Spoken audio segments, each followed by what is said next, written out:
Welcome back, everybody, to another day, another show. I hope you're doing fantastic. I had a whole show prepared for you with an intro and everything ready and organized. And then as we were about to click go live, I saw this clip. And so we're going to start with it. I don't even know if it'll be a standalone segment, but I just have to give you this update.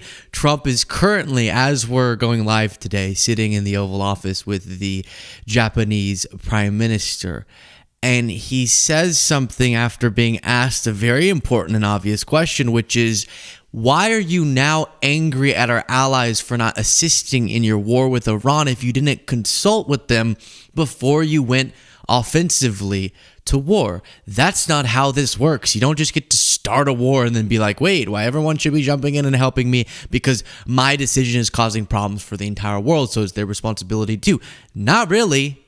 And so he's sitting there, a reporter asks him, and listen to his response. Japan and US are very good friends, but one question, why didn't you tell US allies in Europe and Asia, like Japan, about the war before attacking Iran? So we are very confused about we Japanese citizens. Well, one thing, you don't want to signal too much. You know, when we go in, we went in very hard, and we didn't tell anybody about it because we wanted surprise. Who knows better about surprise than Japan? Okay? Why didn't you tell me about Pearl Harbor?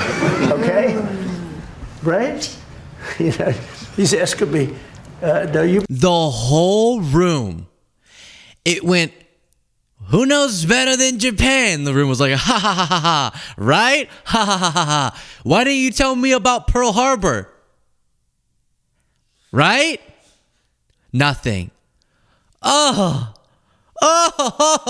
it's so uncomfortable. Watch again. surprise. Who knows better about surprise than Japan? Okay? Why didn't you tell me about Pearl Harbor? Okay? Right?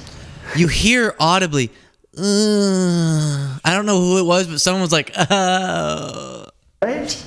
You know, he's asking you tell me about Pearl Harbor. Okay? Right?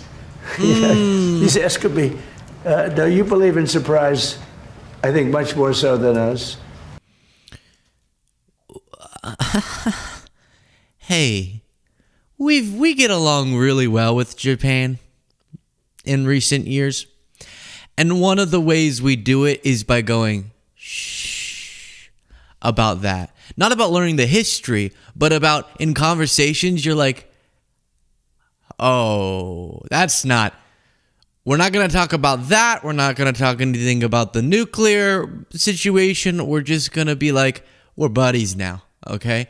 And you can see there the Japanese Prime Minister is visibly uncomfortable, as you can imagine, because that was very uncomfortable. Now, the logic of it also doesn't make any sense whatsoever at all, even a little bit, because in that case, the reason they kept it a surprise from us, as horrible of a decision and act and horrific as that was, because they were attacking us. We wouldn't have been attacking Japan, I hope. You never know with Trump now, but I hope. You know, I've decided we're going to retaliate for Pearl Harbor today. It might be his logic, okay? He says the imminent threat with Iran is a 47-year history. That doesn't make any sense. That's not imminent. But yes, I agree you would keep it a secret from Iran if we're going to go with your analogy there. But not the allies if you want their help going into the war, of course. Obviously. That's how alliances work, is you have to rally the nations that you seek the support of. Also at this press conference, you had Trump saying this. It's all done. Everything was going great. The economy was great. Oil prices were very low. Gasoline was dropping to, we had $1.90. Okay, I'm sorry. I'm so distracted. It's too gold. Okay, I didn't have some of the updates, people were like, bleh. And I try not to get too distracted by unimportant things like the decorations in the Oval Office. I was like, whatever. All right, a little more gold. That's Trump style. Okay, now it's too gold and too bright. I wouldn't even mind the little, other than it looking just like Jeffrey Epstein's fireplace. I wouldn't mind some of the gold. It really does. Have you seen those comparisons? It's strange. They had very similar style. I don't know why. Maybe because they hung out all the time. But it's like, all right, a little gold near the fireplace. Maybe not my style, but okay. The chair is just pea yellow. Just neon yellow. And it blends perfectly with his hair. And it's very trippy. And then he's wearing a gold tie. It's too much. Okay, here. Sorry. Starting this one from the beginning. All done. Everything was going great. This is Jeffrey Epstein's fireplace. Now go back. Now go back. Now go back. Now one more time. Okay. It's a coinkadink, I'm sure. Economy was great. Oil prices were very low. Gasoline was dropping to, I mean, we had $1.99, $1.85. We had great everything. And I saw what was happening in Iran, and I said, I hate to make this excursion, but we're going to have to do it. And I actually thought the numbers would be worse. I thought that it would go up more than it did. But we're doing this excursion, and when it's completed, we're going to have a much safer world. And the Prime Minister agrees with me on this. She considers it to be terrible what Iran did. I think every country does, just about every country does. Iran is a serious threat to the world, to the Middle East and to the world. And everybody agrees with me. I think virtually every country agrees with me on that. So you agree with me. You agree with me. You agree with me. You agree with me. Now try to stare. While I say this, try to stare at the chair behind me. You'll get very dizzy. I wanted to put out that fire. And I said, you know, if I do that, oil prices will go up, the economy will go down a little bit. I thought it would be worse, much worse, actually. I thought there was a chance it could be much worse. It's not bad, and it's going to be over with pretty soon. All right, so it's not bad, but it's bad, and I'm happy when it's over, but it's good, but it's also bad, but it's good. But oil prices being high is actually kind of good. You make a lot of money, but oil prices used to be low, which was really good, and they were and gas prices were so cheap that I've been inventing numbers about how cheap they were. Now they're up, but they're not really up. They're pretty much down. But the fact that they're up is actually good for us too. So with all that being said, just keep staring at the chair. You won't remember anything I just said. It's like my eyes get blinded looking at that. So no, here's a couple things. Number one, excursion's the wrong word. You heard incursion. I think it was Zateo did reporting with Trump insiders who were like, yeah, we used the word I can't remember this exact thing, but I think this was the spirit of the reporting, that they used the word incursion, right? Like a military incursion. And then he started saying excursion, like a camping trip, a little getaway, an excursion.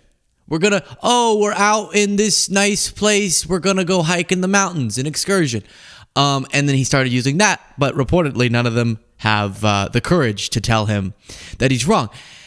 And we're going to talk about in the next segment that, this is according to sources and close to the administration because the president's confusing the term military incursion with a military excursion, a phrase typically used only to ridicule foreign adventurism and warmongering.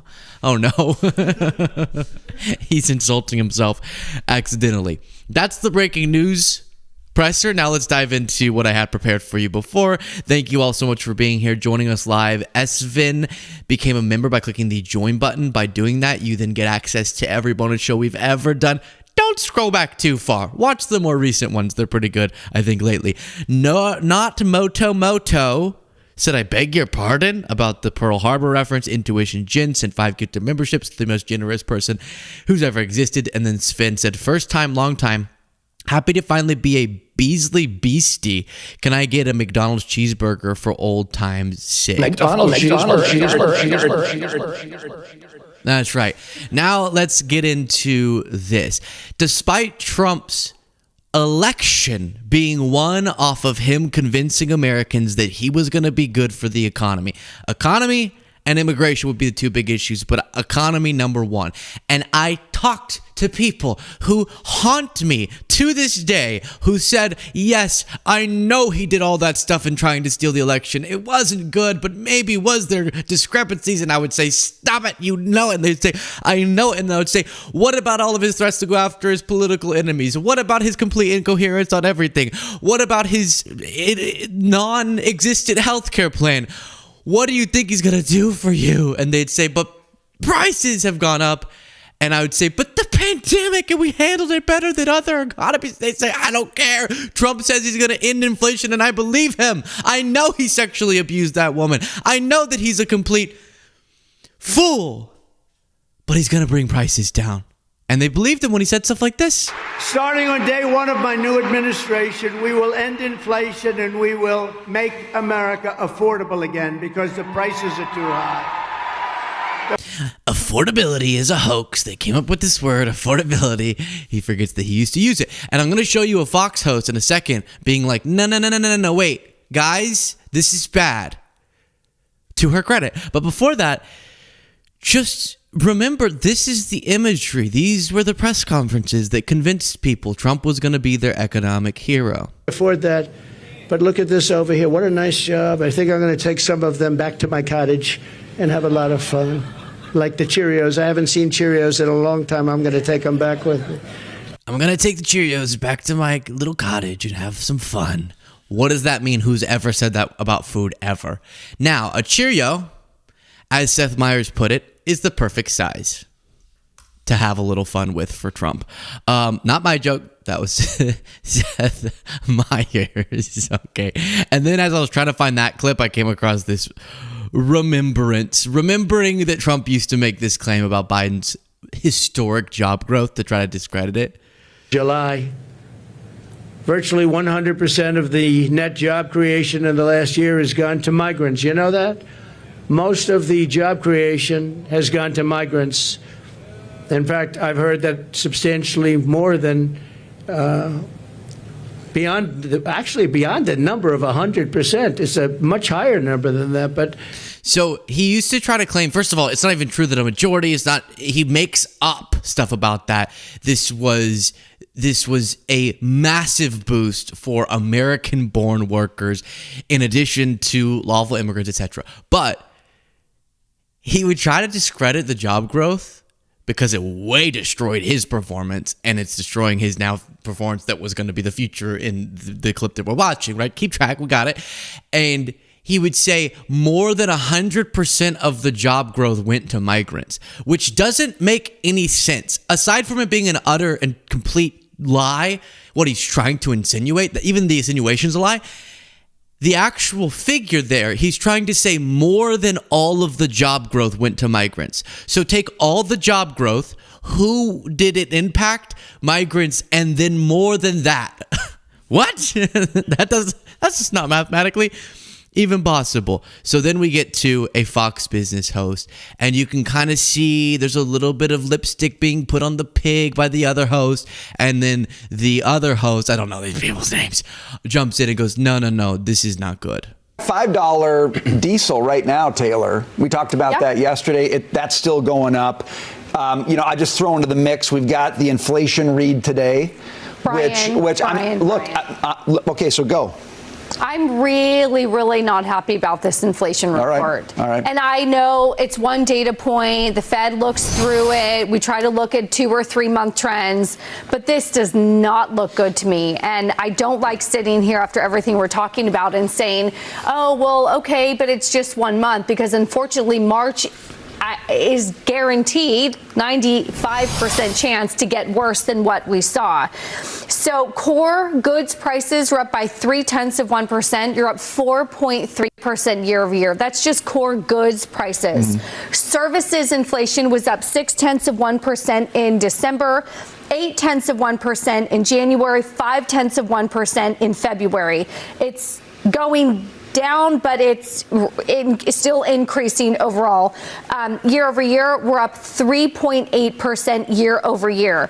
What I don't like is that prices rose in food, alcohol, investment in buy securities, which we could talk about, fuels, trucking, inpatient care. Now, they fell for apparel and footwear, but they're rising, and I just don't like it. Fresh and dry vegetables were up 49%. So there's something going on, maybe. So you might not be able to get your veggies, but you can get those shoes if that trade-off is acceptable to you. Now, you might be thinking, how do we know? That has nothing to do with Trump. How is that Trump's fault?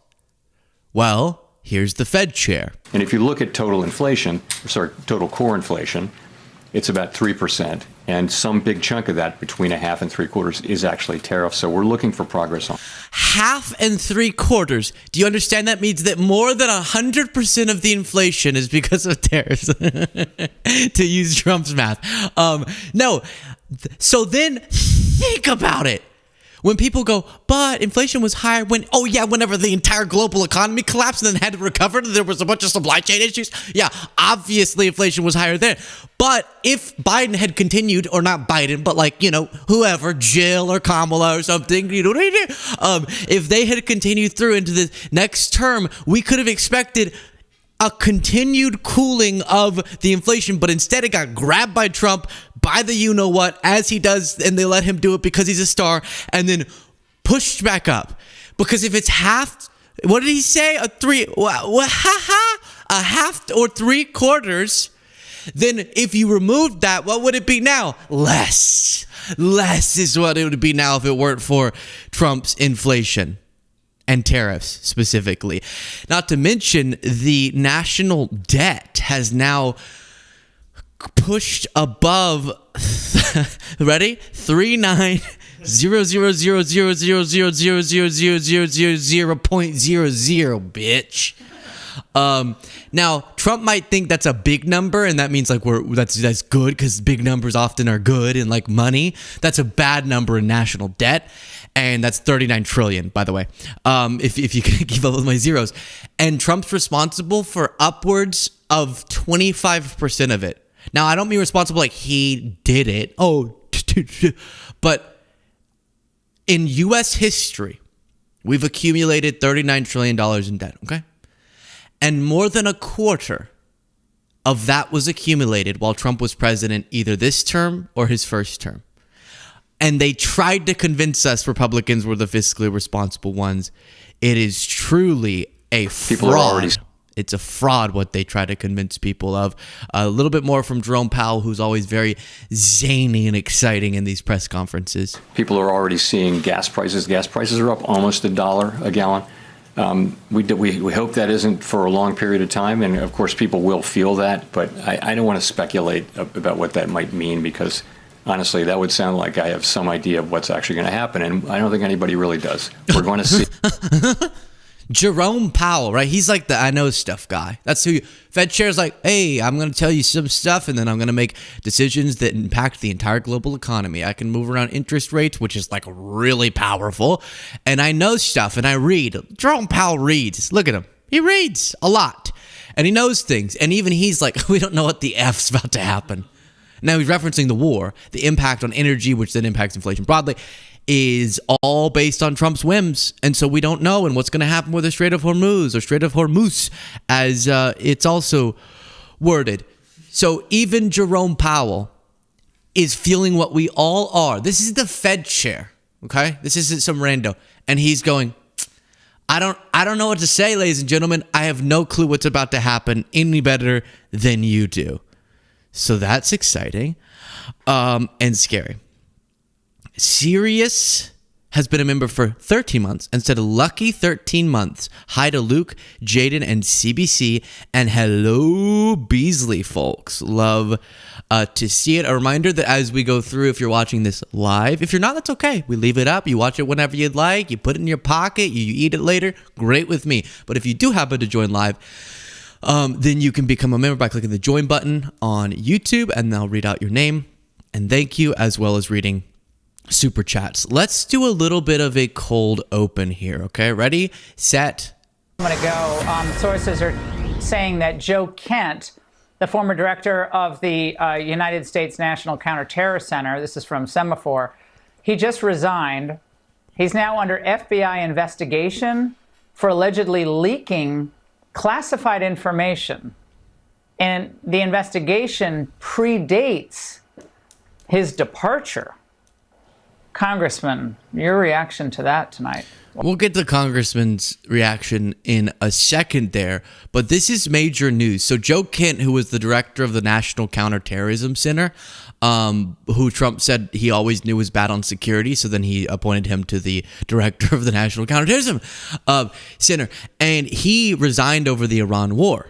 And I'm going to show you some clips of him saying, here's what I knew based on the intelligence that I had access to, and the Trump administration is lying about the premise. But they're now making public, or someone is, that there's been an investigation into him for leaking. And before I give you any more information on this bombshell news, which is they want us to think it has nothing to do with him calling them out, and it's actually just a perfectly reasonable investigation. But we only found out about it after he resigned and called them out. Okay. Remember, the Trump administration loves to leak. They hate the leakers, meaning they're so leaky as an administration, you better check their prostate, if you catch my drift. But, right? Is that, or bladder? I don't know. Or something. But then people like Hegseth get clinically obsessed with trying to figure out who leaked even minor information. Based in reality. So, Mr. Secretary, I guess I can conclude this. We know some bizarre situation with Michael Waltz happened with the first time the whole thing with the Signal app came out. You believe this came out, they said it was called Team Huddle, because one of the people who work for you, one of the three who no longer are there, leaked this out as a way to get back at you? That's right, Brian. When you dismiss people who you believe are leaking classified information, and again, the investigation is ongoing and that will take time, and when the evidence produced, it will go to DOJ, why would it surprise anybody, Brian, if those very same people keep leaking to the very same reporters whatever information they think they can have to try to sabotage the agenda of the president or the secretary? So once a leaker, always a leaker, often a leaker. Stop saying leaker! Stop saying leaker! Ah! Okay, so there was that. You remember during Signalgate. I'm just reminding you of these things so that you know how seriously they take leaking. Yes, we're gonna play the clip again. Can you share how my favorite clip? Your information about war plans against the Houthis in Yemen was shared with a journalist in The Atlantic, and were those details classified? You're talking about a deceitful and highly discredited so-called journalist who's made a profession of peddling hoaxes time and time again, to include the hoaxes of Russia, or the fine people on both sides hoax, or suckers and losers hoax. So this is the guy that peddles. So they don't like it. And apparently Joe Kent's now under investigation. Now, he made quite the ripples in the political world after immediately going to Tucker Carlson's show after resigning to explain why he felt the need to resign from this counterterrorism center, and the intelligence he was privy to informed him that they, based on his assessment, have been lying about the justification. And good evening, I'm Erin Burnett, and welcome to a special edition of Out Front, the war with Iran. The breaking news, no imminent threat. Trump's now former top counterterror official, who just quit because of the war with Iran, has just broken his silence just moments ago, talking about Iran, saying that the country posed no imminent threat to the United States. Was Iran on the verge of getting a nuclear weapon? No, they weren't, 3 weeks ago when this started, and they weren't in June either. I mean, the Iranians have had a religious ruling, a fatwa, against actually developing a nuclear weapon since 2004. That's been in place since 2004. That's available in the public sphere. But then also we had no intelligence to indicate that fatwa was being disobeyed or it was on the cusp of being lifted. So I don't know, could they prosecute him for saying, like, I never saw intel? That doesn't really leak classified information. I don't know how that works, but it seems like he's just saying, I, as a person, can tell you, and yes, I worked in an office that I had lots of classified information brought to me and that I had access to, but I can tell you I never saw intelligence that confirmed an imminent threat, and actually it was quite the opposite. Now, the next clip that was circulating from this was Joe Kent saying that Charlie Kirk's last words to him were, "Don't let us get in a war with Iran." Now, I'm obviously opposed to us being at war with Iran. I'm glad that Joe Kent resigned. Obviously, I don't agree at all with his politics other than he resigned to oppose this. Cool. Why does it feel like, though, side thought, every person's last conversation with Charlie Kirk perfectly bolsters their argument in present moment? It's always like, the last conversation I had with Charlie was that he really wanted all of you to subscribe to my channel. So, and then Charlie Kirk is killed publicly in a very horrific way, and we're not really even allowed to look into that at all. And Charlie Kirk was one of President Trump's closest advisors, and he also advocated heavily against a war with Iran. He was in the Oval Office in the lead up to the 12-day war.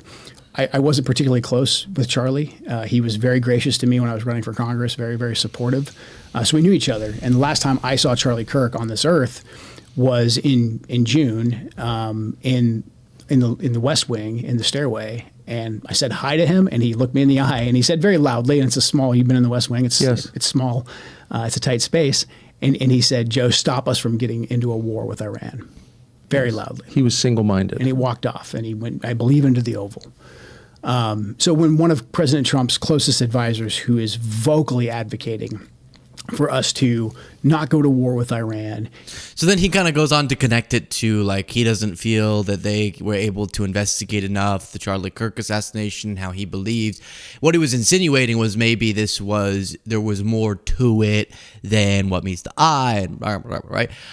So I guess I believe him that Charlie Kirk said that to him. It's interesting because then Charlie Kirk's own employees and like producers go, well, Charlie really would have wanted us to know that we should stand by Trump. And then Candace is like, well, Charlie told me in the last conversation that that Baal worshippers were going to kill him. And then, Jaden's like, well, he told me that. And it's just, I think maybe everyone's accounts are actually the conversations they have with him. Maybe. But point is, very notable that now the White House, or at least the FBI, which is in this administration controlled by the White House, has been supposedly investigating Joe Kent for leaks to the media. And it feels, when you go online, which is a hopeful element, that there's almost universal opposition to this war, especially as we learn more about just how incoherent the plan is and the explanations. But what is circulating online is this clip of Harry Inton reminding people that Trump's supporters still support him. Now, here's what is weird about this poll.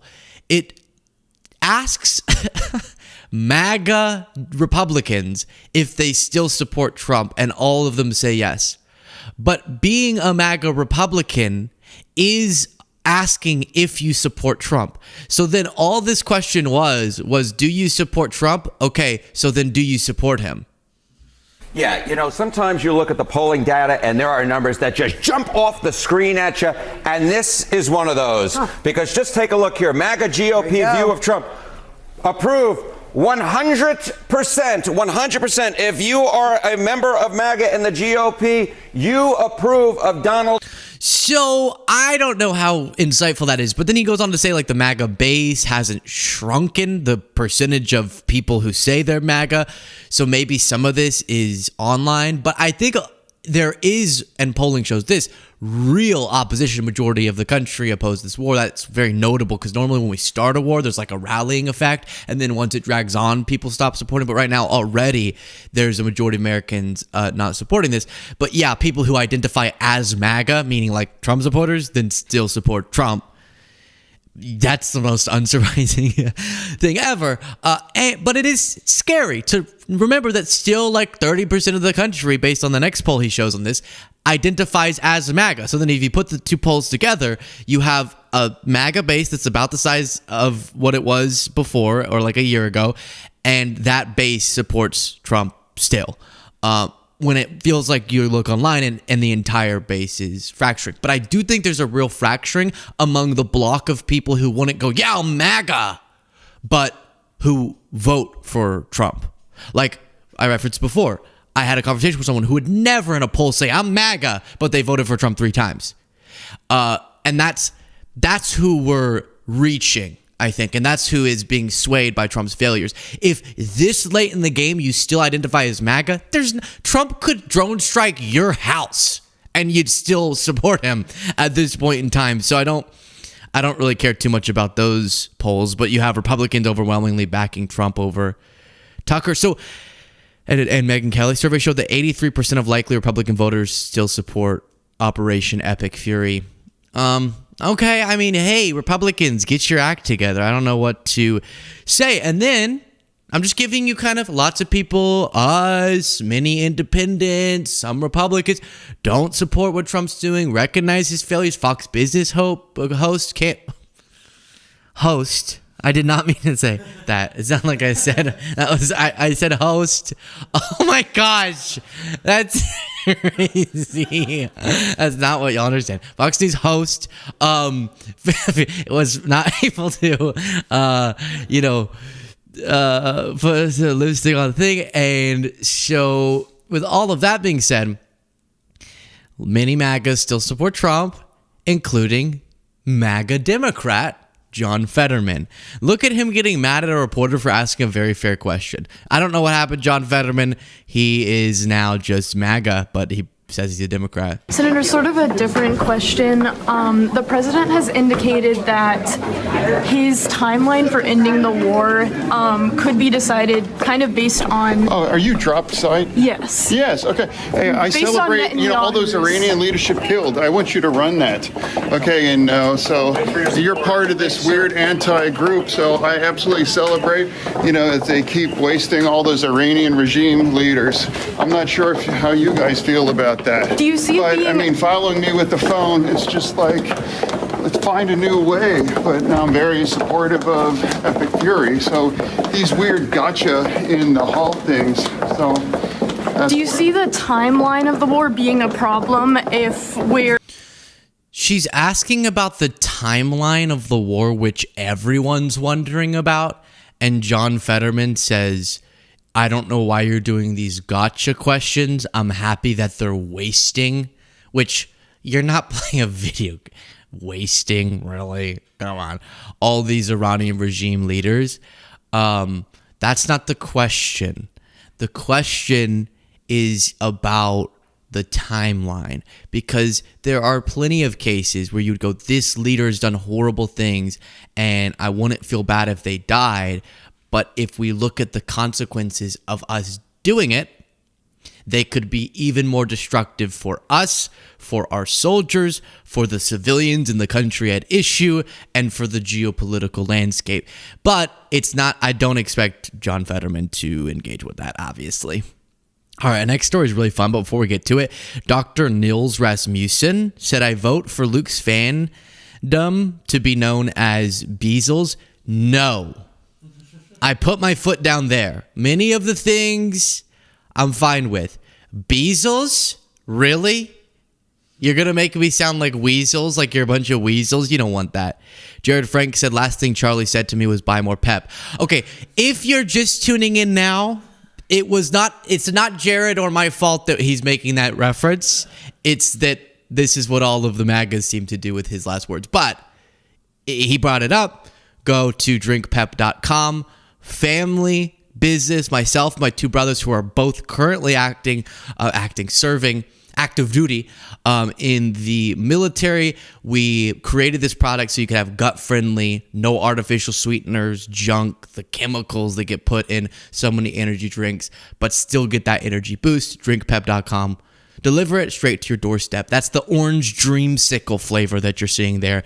Very delicious. Solo Angel Mom became a member by clicking the join button, and then Blonde Bombsheller, that's a name, I like it, said, doing a great job, Luke and team. I'd love to see you interview Greg Terry. He's a great contact to have for Ukraine. Maybe ask around about him.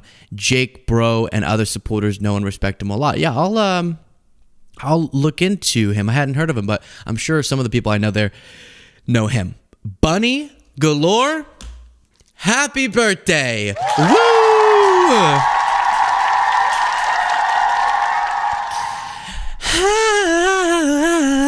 Happy birthday to you. Okay, so let's get into this next segment before everyone goes to a different channel. James Carville, the veteran and very notorious Democratic strategist, in a recent video made a bombshell claim and prediction relating to when Trump would leave office. Now, normally, that's not a difficult question to answer. Carville's will shock you. I'm going to play that for you in a second. But the context for this is normally you say, in Trump's case, it would be January 2029. The 2028 election will happen. Then he's term limited out. He won't be able to be on the ballot. He'll leave office. All will be well. But with Trump, you can't really expect that necessarily. Because number one, he is older. So some people say, something health-wise could happen. Or Carville's prediction, don't want to spoil it. Or the worst case scenario, which is he tries to stay in office like he did in 2020, even despite not being constitutionally allowed. But that's what brings us to this, which is Carville predicting Trump will resign next year after the midterms.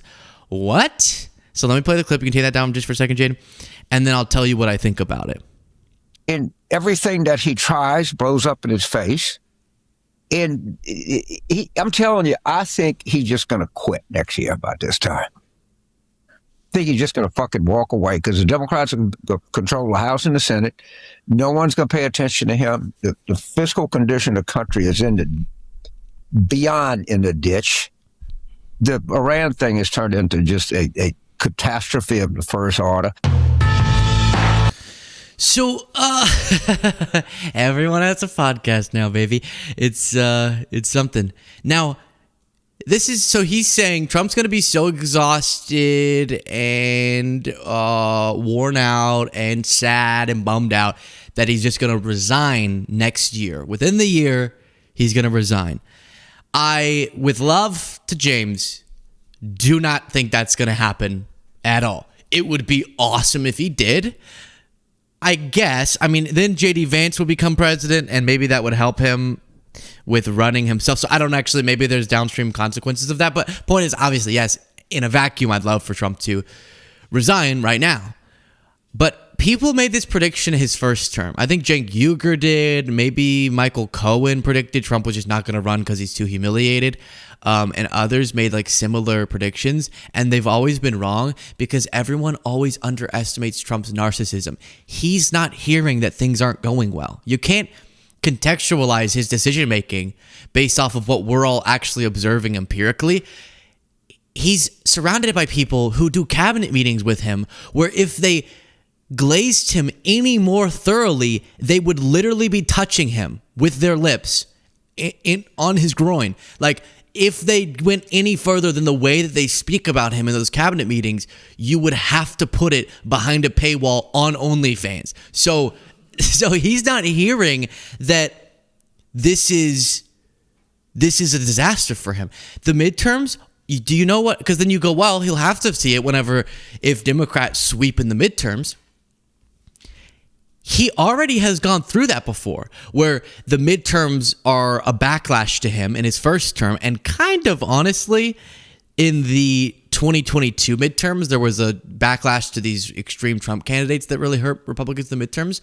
He interprets that as, Republicans lose when I'm not on the ballot.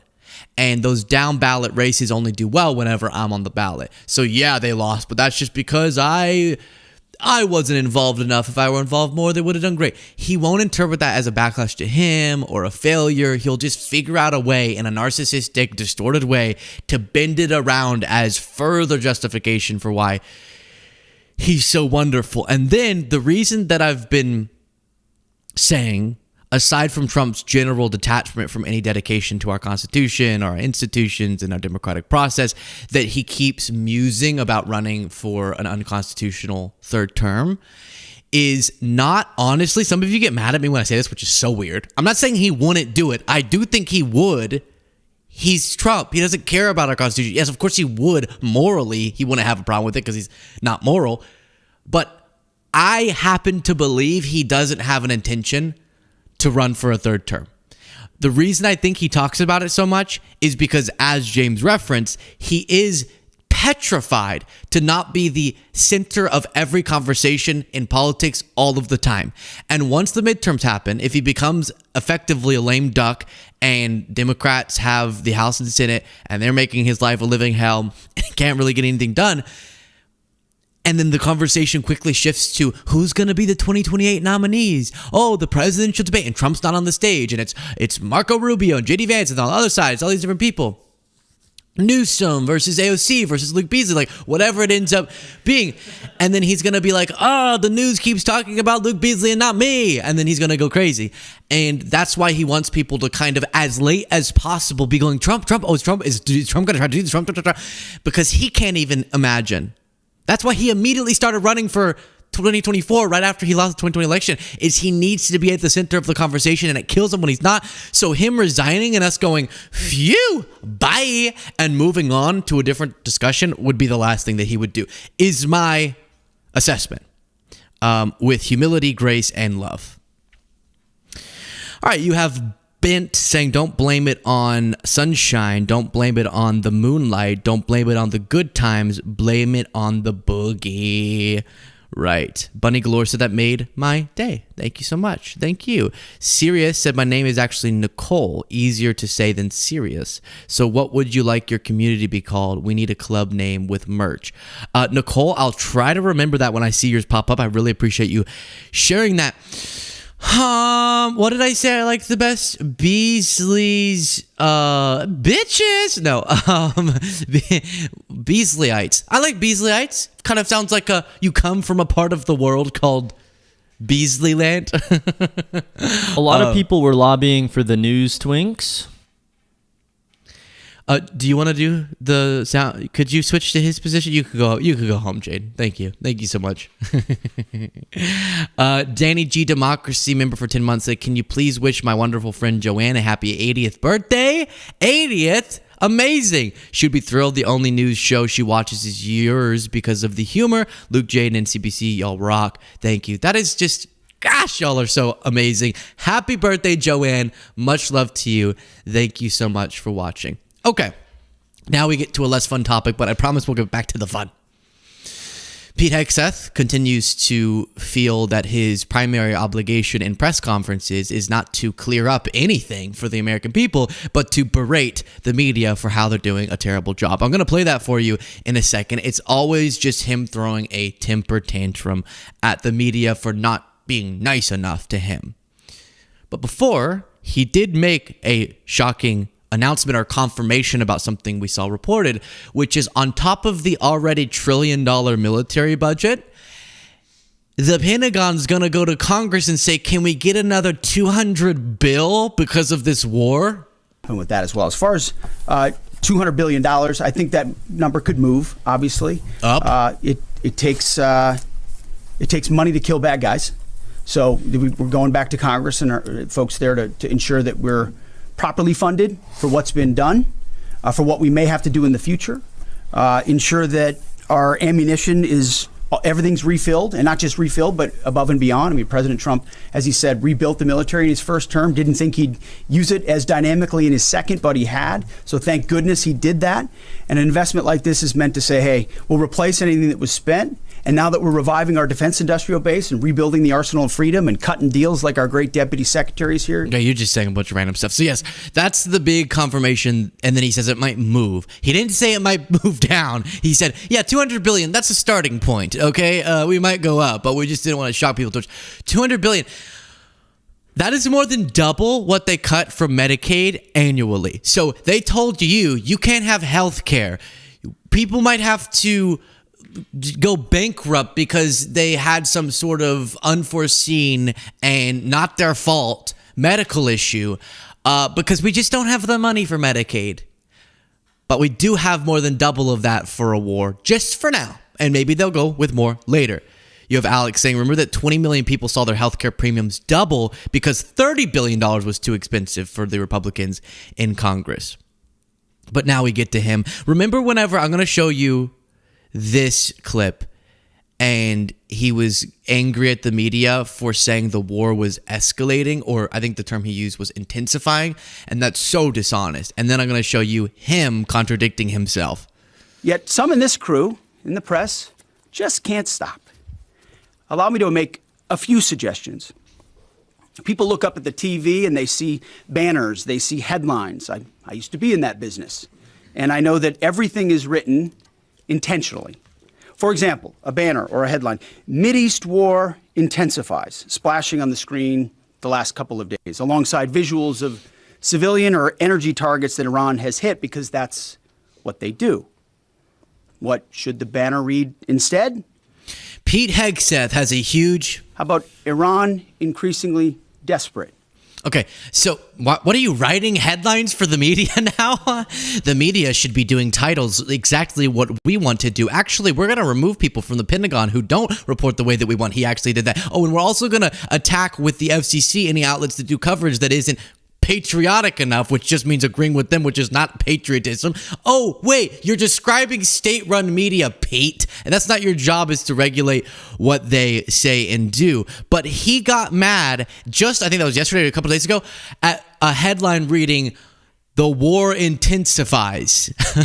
Well, look at what he just said at this press conference. That is overwhelming force applied with precision. And again, today will be the largest strike package yet, just like yesterday was. As I've said from day one, our capabilities continue to build. Oh, there it is again. There he is again. So listen, Pete. Hey, focus. Beasleyan. That's what I liked better, actually. Sorry, side note, segment viewers, you won't understand what was happening from the live stream.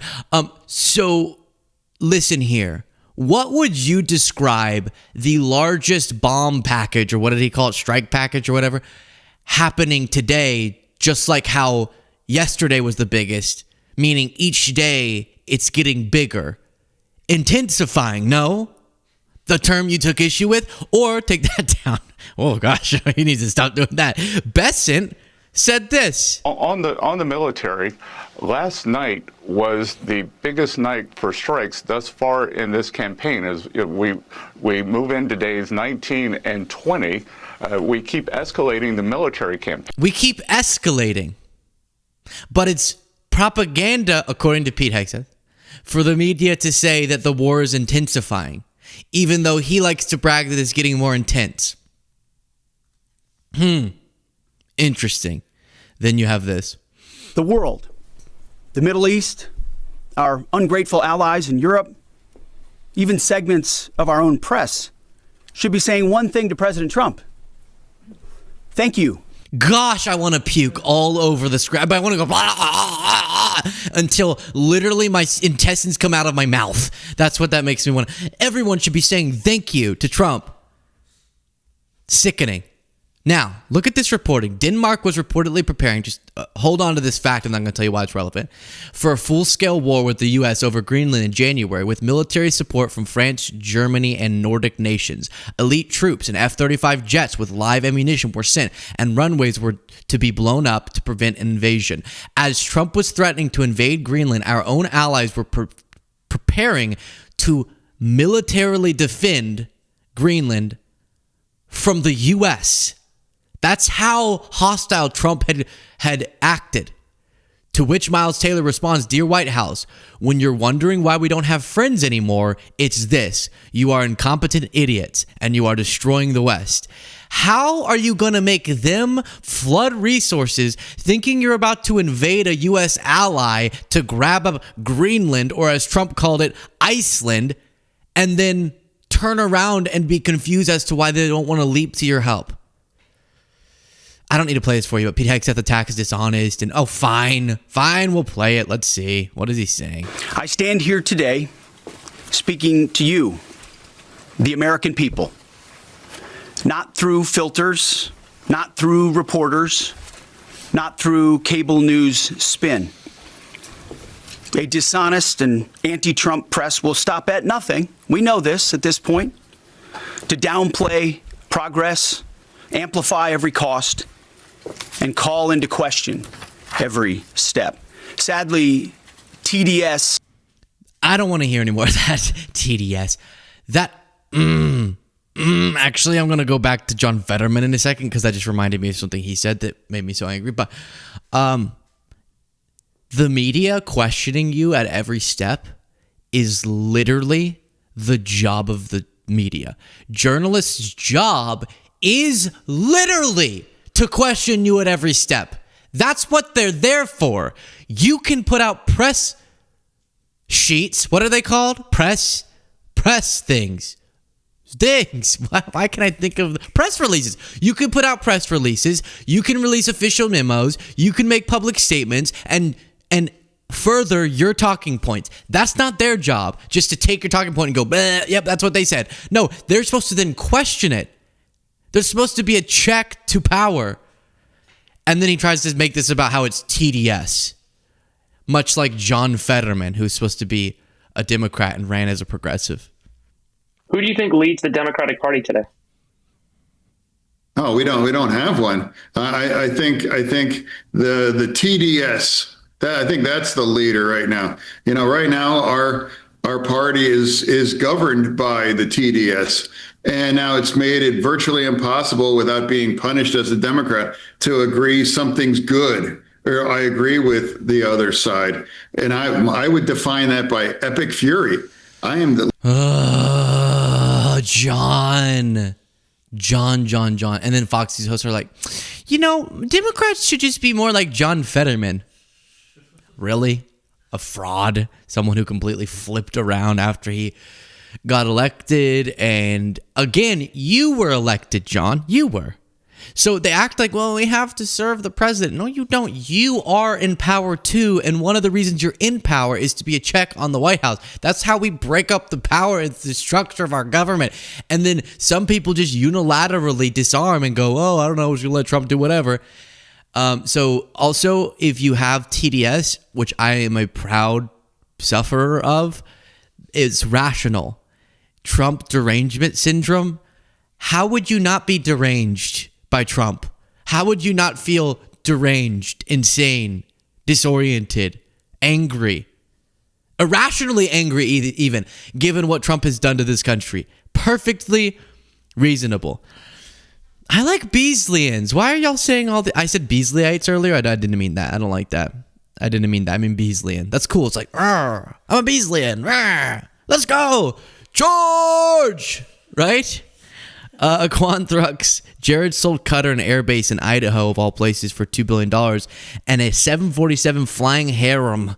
Go MAGA. Draining the swamp, baby. Josh Johnston said Beaslings. No.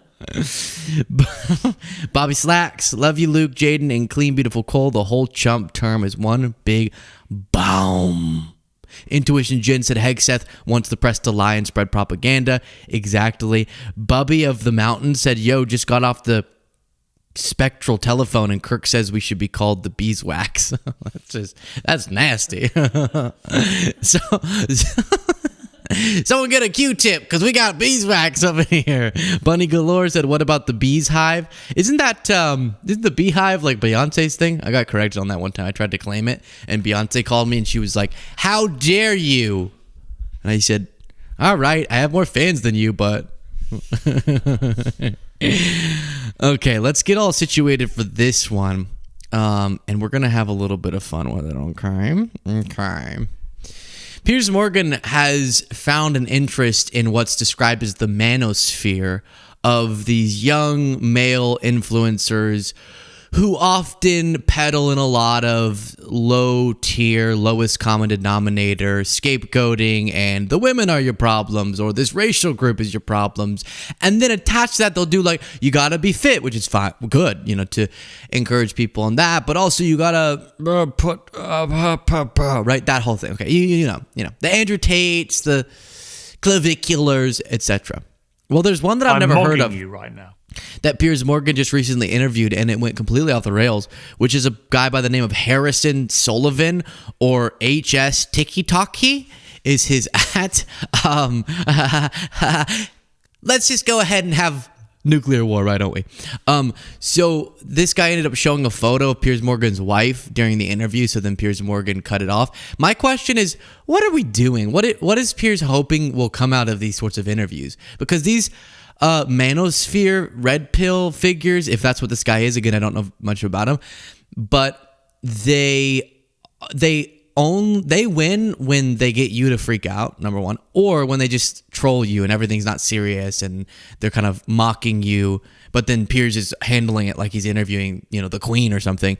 And so that's strange. But just for a little bit of context about him in this article about this story, you have the British influencer has previously been dubbed a pound shop Andrew Tate. Don't know what that means. And in an earlier interview with a journalist, admitted to being racist, a misogynist, homophobic.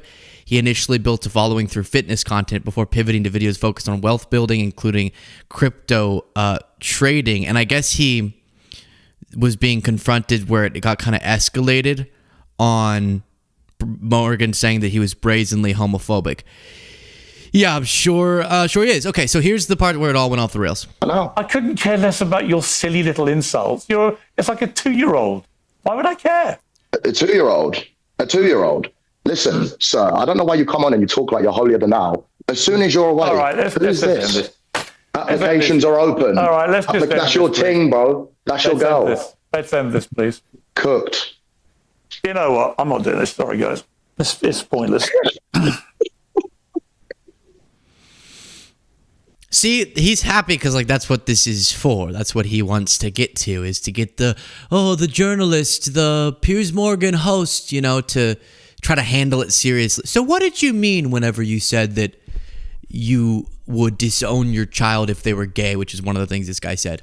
What did you mean by that? It's like, what are we doing? They're just saying provocative stuff to try to get attention, and I think giving them that attention in this case, normally I don't believe, but in this case is exactly what they want, and they're not taking it very seriously. So I don't understand what the point. I guess the photo he showed was Piers Morgan's wife, who took a funny photo with a sign that said "Wanted pool boy, no experience needed. Applications now open," and she's at the pool. It's fine. It's a cute photo of just being a silly goose, and that is where it ended. And this came after just a couple weeks ago. Piers Morgan interviewed Clavicular, who's the Looksmaxxing guy and bone smashes and does all the things to try to make his face perfect. And I think it's good to try to improve your appearance and to work out and all that, but he takes it to this unhealthy level and taking all these steroids and testosterone and stuff. I think steroids, maybe not, but and then doing dangerous things to the face, as if. And then his argument is that you should be obsessed with every aspect of your looks because that's how you get ahead in the world. And it's improve on yourself, try to be fit if you can. But it's literally not true that even in the dating world, being obsessively fixated on everything about your looks is attracted to people. A lot of people get turned off by that person because you end up turning into a self-centered freak who all you can think of, well, look, this ab expanded by 1/2 of a centimeter. Oh, I'm turned on. And you're like, do you want to be funny or have a personality or be interesting or anything? And Piers Morgan handled this like it was, again, interviewing the president. Have you partaken in mewing, a technique involving specific tongue posture to improve your jawline structure? I have participated in mewing. And the whole idea behind mewing is that it should be... We all dress up as cats and we lick each other. Your natural tongue position, right? That basically means that your palate has enough space to accommodate your tongue, and that you've got proper development. And this also, is going to help you with focusing on nose breathing, which, during your development is one of the key things for Looksmaxx. There's not much you can do after you've already developed. I understand he's whatever, 19 or 20. He's a good-looking guy. And I would never want to sit with him for one single moment and interact on a human level. And that's what I think this sort of messaging misses, which is if you become so obsessed with every dimension of your body, you almost inevitably become a really pitiful person to be around. And that is very powerful. If you've ever seen, he's talking about his audience getting women. If you've ever seen beautiful women and the people that they're attracted to, it's not just oh, this guy has the most perfectly dimensional face. It often has a lot to do with the other characteristics of a man. Okay?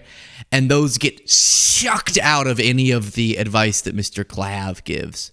Yeah, but youth isn't always everything.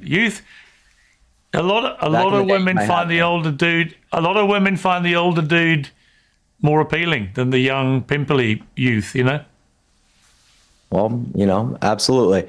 But I would say for the most part, looks are an extremely objective thing, and that's sort of what I'm trying to. That's not true either. They've run studies about this too with like attraction, and you'd be surprised. You would be surprised about what a lot of people are attracted to. But again, why is Piers being like, well, some people like the old experienced man, not the young man like you. What are we doing? I think I could get a girl faster than you, Clavicular. Stop. This is such a weird conversation. I don't know why he's doing this. Of course one of them is going to end in him storming off. You mentioned your charisma. Another phrase is jester-maxing, the act of using humor, clowning, or absurd behavior to gain attention from women. I mean, that's just chatting them up, isn't it? And having the old gift of the gab. Okay, I have clashed on air with Piers many times. I take issue with him in many ways. He irritates me with his content that has been directed at covering for Trump. And I think that he has horrible double standards with politics. Sometimes I think stuff like this is a little bit silly. And sometimes he's hilarious. Okay, I do need to give him credit. The gift of the gab? That is way better than jester-maxing. I mean, that's just chatting them up, isn't it? And having the old gift of the gab. No, I think jester-maxing is its own category, right? Being funny, that's not necessarily jester-maxing. I would say that jester-maxing, a lot of the times it's like that kind of self-deprecating humor, someone cracking an egg on their head or something like that and saying, oh, look at. Oh, that's good. That's such a funny one. Why have I not thought of that? You walk in and you're imagine someone becomes a fan of Clavicular and like they walk into a bar after abiding by his practices and they're like, hi, I have a perfectly symmetrical face. Now let me gesture max for you. Crack. Are you not entertained? They're like, that's how they're flirting with someone. Miss Waitress, can I please have an egg? I'm going to Jester Max. Someone cracking an egg on their head or something like that and saying, oh, look at me, I'm such an idiot or something in front of girls. So it's its own very unique thing. Just being a clown and, stuff like that. Oh, hey, I was wrong about him. He does have a personality, I guess. He flirts with girls by cracking an egg on his head and saying, look at me, I'm an idiot. Okay, cool. So, yeah, Piers, I don't know about that. I don't know if that's where you should direct your energy.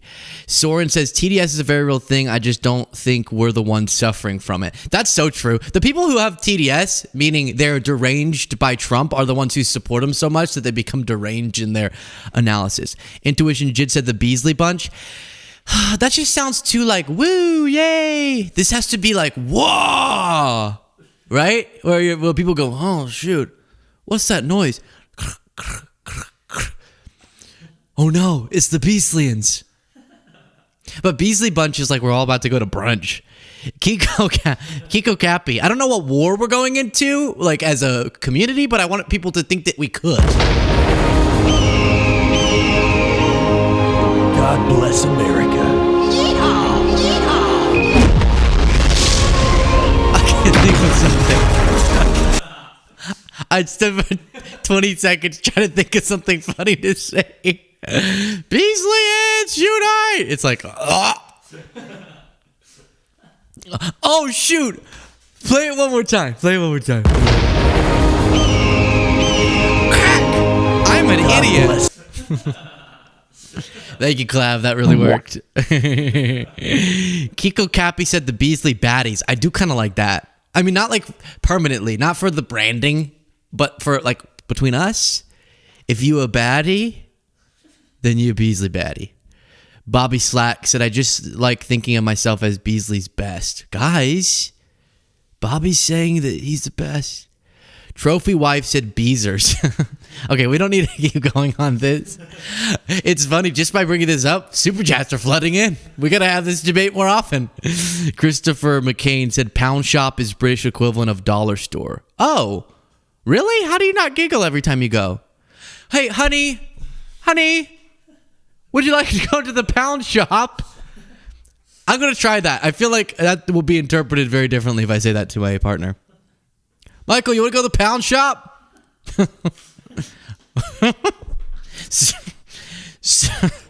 Soren said the believers. Whoa. Now it sounds like we're starting a cult. Soren says, well, if you believe in me, you will mew with me. Soren, if you believe in me and you're a Beasley baddie, you'll go to the pound shop with me. Soren said Looksmaxxing. Then that one Katie said, give me a dad bod and a great sense of humor, please. I'm telling you, man, that's so many people. Germs Rosalina, member for a month, said Beasley and dolls. Again, that gets a little culty, because then picture me speaking to y'all. How are my dolls? Okay, let's this is serious, so let's get into it. Attorney General Pam Bondi and Deputy Attorney General Todd Blanche held a behind-closed-doors briefing for the House Oversight Committee, and it led to Democrats storming out, justifiably so, saying we all just effing had it. One crazy quote, and then I'm going to show you a video where this all gets broken down for us. One account says they walked out of the meeting after Comer told Representative Summer Lee she was bitching. What? And so what happened was the House Oversight Committee, right? There's Republicans to act as if they were taking the Epstein issue seriously, as they were actually stalling to help Trump. We're like, well, we'll do an investigation. And then they brought in Hillary Clinton and Bill Clinton and different people, Les Wexner, which would be a good person to bring in. But they really don't want to talk to people associated with Trump, but they're kind of now getting forced into it. And so they did bring, but not under oath like they would do before, not in public, but just in a private conversation or briefing with Pam Bondi. And apparently she was not willing to abide by the law as Democrats pressed her on that. And then at some point, Comer's like, well, stop bitching or something. And that caused chaos. So here is Congresswoman Yasmin Ansari explaining what went down. So I just got home from the most insane bullshit that Attorney General Pam Bondi and Deputy Attorney General Todd Blanche tried to pull. So I want to tell you guys what happened. So as a reminder, last week, the Oversight Committee on a bipartisan basis issued a subpoena for Pam Bondi to come forward and take part in a deposition. As you know, we've had many depositions. The Clintons were deposed. Les Wexner, Jeffrey Epstein's financier, has been deposed. I traveled to Ohio for that.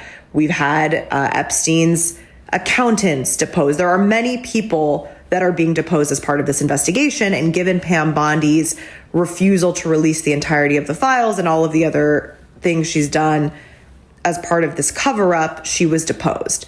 So suddenly yesterday, we get notified by Chairman Comer that there's going to be this briefing by Bondi and Blanche with no information about what that means. Truly, like we didn't even know the format. A few hours prior, we found out we'd be able to ask questions. So we show up, and it becomes very clear quickly that this entire fake hearing we had, the intention of it is so that she doesn't have to come and be under oath as part of a deposition. To paint the picture, we were in the committee room for the Oversight Committee that we're always in, where we have public hearings. You've seen this. This is where, the media is there, C-SPAN is there. Everything is super transparent and accessible to the public. This was closed door. She was not under oath.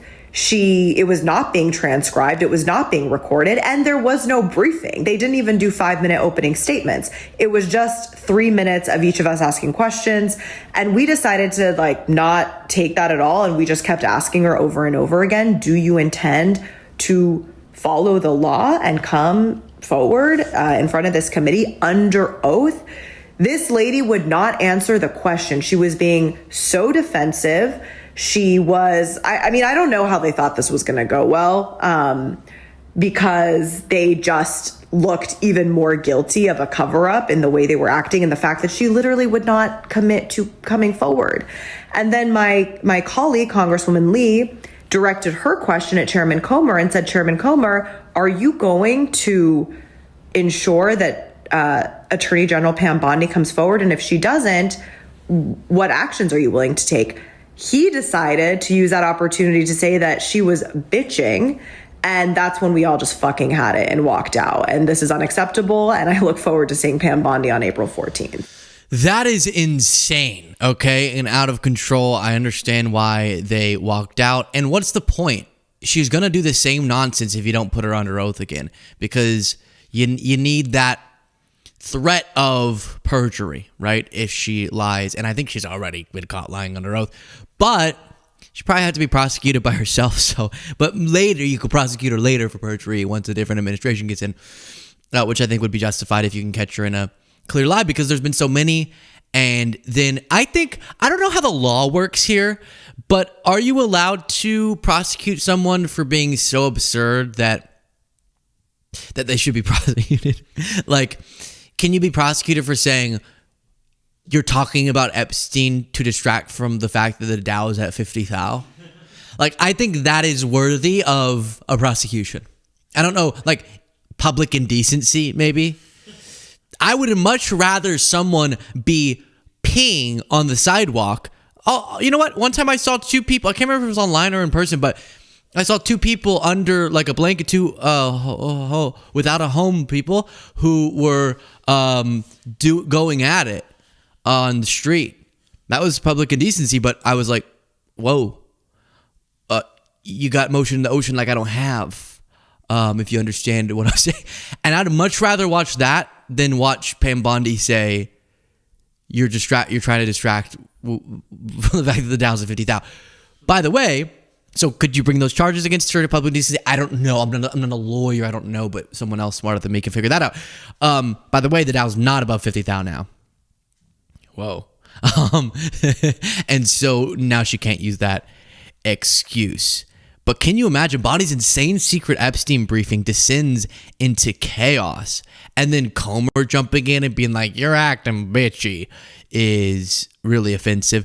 Then let me show you some CNN reporting about this. Attorney General Pam Bondi and her deputy, Todd Blanche, are set to meet with the House Oversight Committee for a closed-door briefing on the Epstein files. That's not even 24 hours after the committee slapped her with a new subpoena. The committee wants the Attorney General to appear next month to testify about DOJ's handling of the Epstein investigation. The Republican committee chairman, James Comer, wrote in the cover letter for the subpoena that the committee thinks Bondi has, quote, valuable insight into the Epstein investigation and that they want a chance to improve federal efforts to combat sex trafficking. Ahead of all of this, her deputy, Todd Blanche, is defending the department's moves. I'm not trying to defend Epstein. I'm not. And I do defend the work that this department is doing today, right now, which is going after every single perpetrator anywhere. What a crazy situation you have to be in to have to clarify that you're not trying to defend Epstein. Did he say, I'm not defending Epstein? I don't think so. I think he said, I'm not trying to defend Epstein. It just keeps happening. And if there's a narrative that exists that we're ignoring Epstein victims, that is false. Joining me right now is CNN senior legal analyst Ellie Honig to talk more about this. First, what do you think of what Todd Blanche is saying there? Well, Kate, it's interesting to hear DOJ congratulate itself on its commitment to protecting victims when the fact is, first of all, dozens of victims have said publicly that they've asked for meetings with DOJ leadership and been denied. Yet at the same time, the same Deputy AG, Todd Blanche, we just saw, spent 2 days meeting face-to-face in prison with Ghislaine Maxwell, who then promptly was moved to a lower security prison. Devastating. I'm not trying to defend Epstein. Well, then why do you have more time to hang out with Ghislaine Maxwell than Epstein victims? Notable. They keep wanting to meet with you so that they can explain what maybe you're doing wrong. You say no, you don't have time. You're busy, not too busy for 2 hours. that it took to hang out with Ghislaine Maxwell so that you could try to get her to say, for her own purposes, that everything was great and we all were just a bunch of fun. It was just a different time. It was just a fun group of gals and guys and whatever, so that you could go back and be like, she said Trump did nothing wrong. I mean, she also said Epstein did nothing wrong, but she said Trump did nothing wrong. And it probably took some time to facilitate that prison shift. So the time you could have spent that time, instead of working to get her moved to a minimum security cushy prison camp, you could have spent that time talking to Epstein victims. You also have Dan Goldman revealing just yet another bit of substantiation for the fact that Trump lied about how his relationship with Epstein ended. We know that for certain at this point in time. According to Goldberg's summary, when asked whether Epstein was ever expelled from Mar-a-Lago, Garten stated, no, he was not a member, may have been his guest, never asked to leave, which Trump always says that he kicked him out. A manager at the Florida State confirmed to Edwards that Epstein was never asked to leave Mar-a-Lago. So that was a lie. The issue, this article was an important article and I appreciated it. The only issue I had was that this was the photo they used of Jeffrey Epstein. And I don't know why we're using like headshots where he's like gazing into the camera. I don't understand. I was scrolling and I was like, what the heck? Did they brighten his eyes?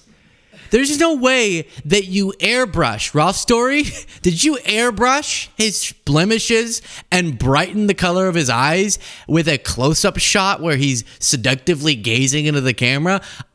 Please no. Thank you. Thank you very much. Please no. Crazy, huh? Very crazy. All right, you have Dizzy who said Beasley's Berserkers. We're still going, huh? Still going. Senorita Pinstripes said Beasley Brigade square up. That one I don't have. That one I like. Are we getting any closer to an answer? It feels like we're getting further. Bernie Kratt said Beasley Bastards. The Beasley Bastards. Right? I know Pound Town. Pound Store. What was it called? Pound Shop? I know Pound Town. Pound Shop. Pound Shop at the Pound Town. Roy Moore. Thank you. And then you have a couple other things I want to read, which is Gina Krieger becoming a member by clicking the join button on YouTube. Soren saying the Brotherhood on Beasley Block. Yes, now let's all take the Kool-Aid. Very, very good.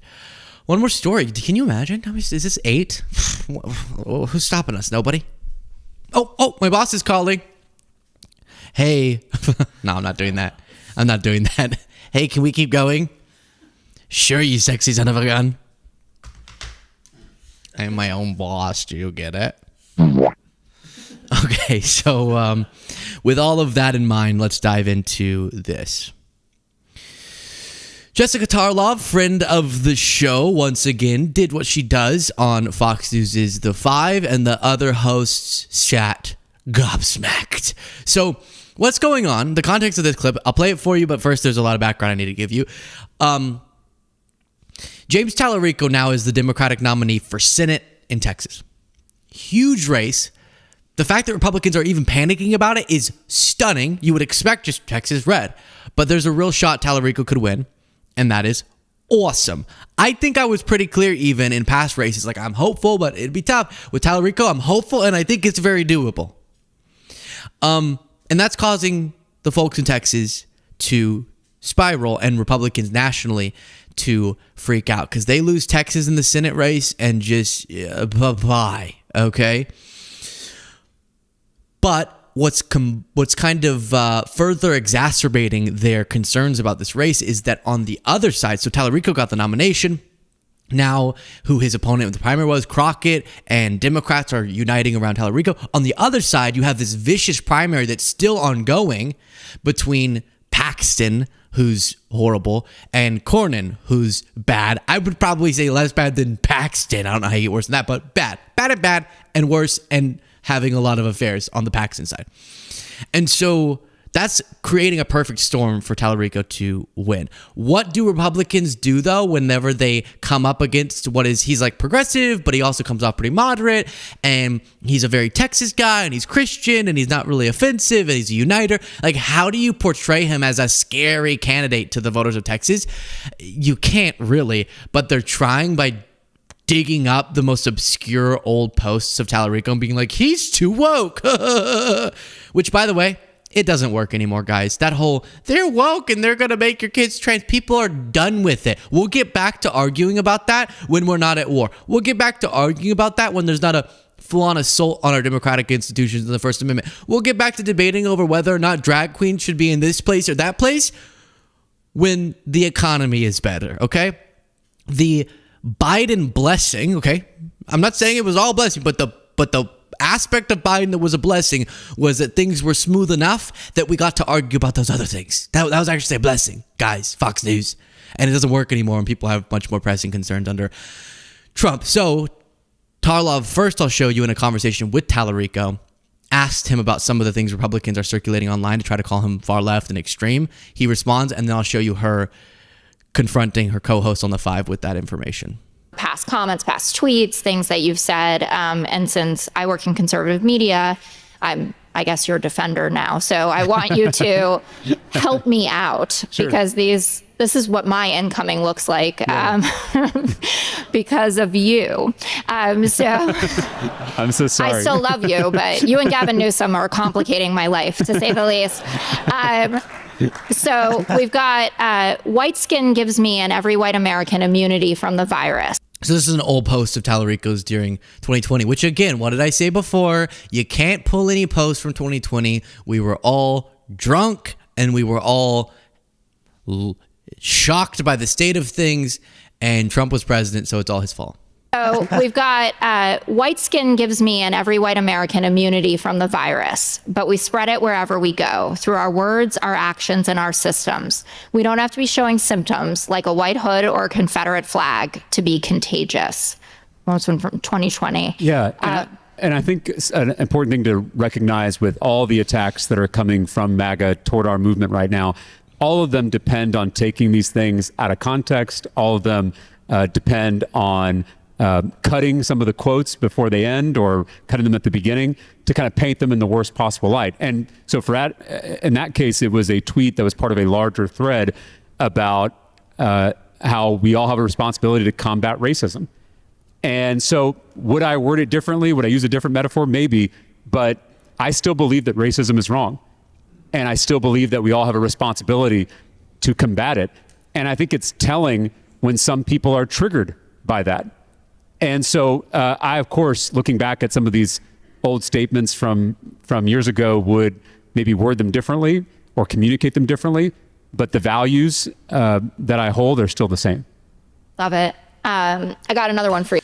Cool. So before we get to the Tarlov on The Five clip, I mean, yeah, I don't think it ever is good to, regardless of what you're talking about, and him trying to make probably what was a beautiful point about how we should all be aware about the social dynamics that can exacerbate racism, even if you're not actively like participating, or this was the time when people were asking questions about like what privilege does your identity give you. But we swung a little bit with the rhetoric where anytime you start citing someone's race and saying that spreads a virus and you're contagious, that's not it, okay? That's not it. Calling out racism, saying you got to be active in opposing it, not just neutral and not participate. Great. But you're contagious because of your skin color. Doesn't matter if it's white or something else. Not it. And I think that's his point about he would have worded it differently. But then she referenced things getting cut off. You remember this doozy? These are the type of attacks that are coming his way. Our southern border should be like our front porch. There should be a giant welcome mat out front. That's where they cut off the clip. Any of these right-wing accounts, here's the full clip, and it's 1 second longer. Our southern border should be like our front porch. There should be a giant welcome mat out front and a lock on the door. I can't stand that. It's because sometimes you're like, well, clip culture, it's hard to put all the context of a 3-minute explanation. And yeah, maybe if you extended it 30 seconds, it would have given more. That's 1 second they trimmed off that completely changes the meaning, which is welcoming and supportive of immigration, but a lock on the door meaning secure and lawful immigration. Least controversial point ever. Now here's her explaining this to her hosts, who, despite usually jumping in to interrupt her, don't here because there's not much to throw at her when she's just correct. I thought he was great. I mean, it was a whole 45-minute interview. That's obviously just a small piece of it, but a piece that I cared about a lot as somebody that is going to have to talk to you guys about this throughout the election season. And I think the overarching point about what is about to go on from now until November is really what people are concerned about and what voters are paying attention to. And he had a line that he used the other night, if they care about pronouns or they care about prices. And he explained some of them, like people have been using a clip that's been cut and they don't let him finish in it, where he says, I think that immigration should be run like a front porch. There's a welcome mat, but also a lock on your door. So you can be pro-immigrant and also pro-security.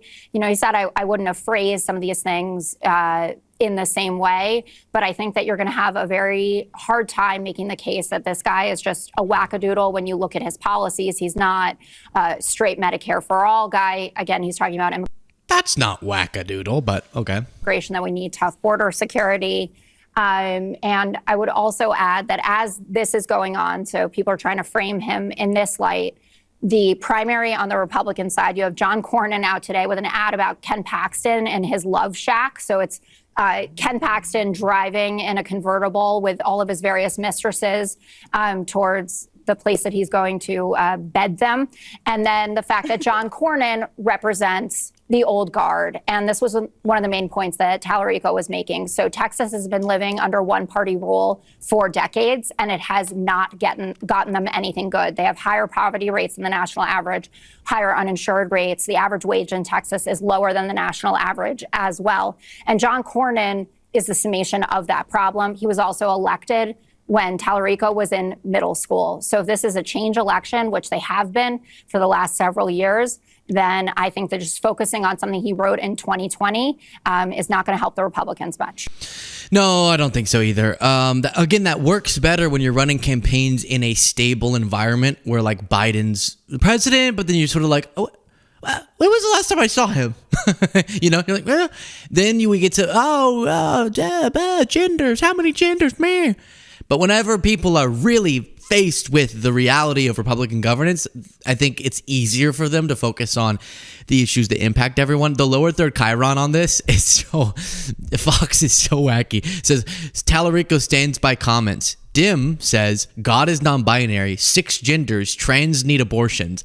I don't know the context of any of those statements, but yeah, if people need abortions, if some percentage of people need abortions, then some trans, let me say it differently, if some biological women who have the biological reproductive system need abortions, aren't some of those going to be trans?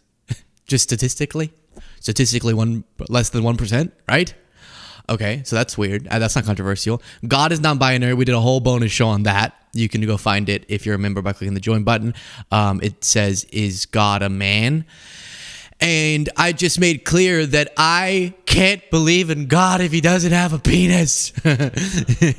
No, I don't. That's obviously not controversial. I mean, it's attached to non-binary, which people are like, but the point he's making doesn't actually have anything controversial. Do you actually think God has like a gender or a biological sex? It's God, guh. Is that a person? And then 6 genders, I don't know what that means. But I also don't know the context, so... there we go. This is so funny. I guess people started running stories saying James Tallarico is vegan. So then his campaign said official statement from James Tallarico on vegan accusations, and then it's just him eating a huge piece of meat. I don't know, what is that? Whatever those are called. The thing that you... Which obviously it wouldn't be bad if he was a vegan, but he's saying that he's not. In Texas, you might as well just be queer, okay, if you're vegan. That's so silly.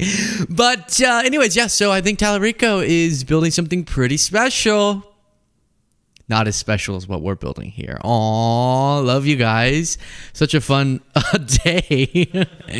Let me just quickly say the D. Jerry... Thank you for the super chat. Soren said the Beasley Brigade wins for me. I'm just being silly, but my wallet is drowning at this point. I'll send more just because. Love y'all. You're so sweet. All of you are amazing. That's the show. Much love. Talk to you all next time.